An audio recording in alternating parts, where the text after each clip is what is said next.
மடப்புரம் கோயில் காவலாளி அஜித்குமார் கொலை வழக்கு தொடர்பான விசாரணையை தொடங்கியுள்ள சிபிஐ அதிகாரிகள் திருப்புவனத்தில் முகாமிட்டுள்ளனர்.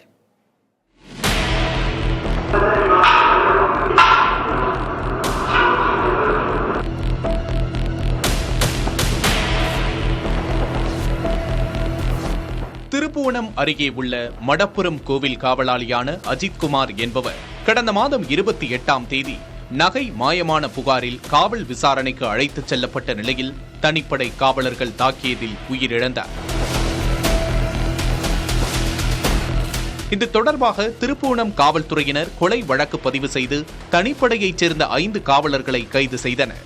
உயர்நீதிமன்ற மதுரை அமர்வு உத்தரவின்படி அஜித்குமார் கொலை தொடர்பாக நீதிபதி ஜான் சுந்தர்லால் விசாரணை மேற்கொண்டார்.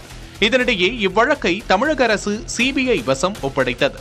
இந்நிலையில் அஜித்குமார் கொலை வழக்கை விசாரிக்கும் டிஎஸ்பி மோஹித்குமார் தலைமையிலான சிபிஐ அதிகாரிகள் மதுரைக்கு வருகை புரிந்தனர். வழக்கு தொடர்பான ஆவணங்கள், நீதிபதி விசாரணை அறிக்கை ஆகியவற்றை பெற்றுக்கொண்ட அவர்கள் மதுரை மாவட்ட ஆட்சியர் பிரவீன்குமாரை சந்தித்து ஆலோசித்தனர். இதனைத் தொடர்ந்து மடப்புரம் கோவிலில் சிபிஐ அதிகாரிகள் ஆய்வு செய்துள்ளனர். நாளை முதல் வழக்கு தொடர்பாக சம்பந்தப்பட்டவர்களிடம் விசாரணை மேற்கொள்ள உள்ளனர்.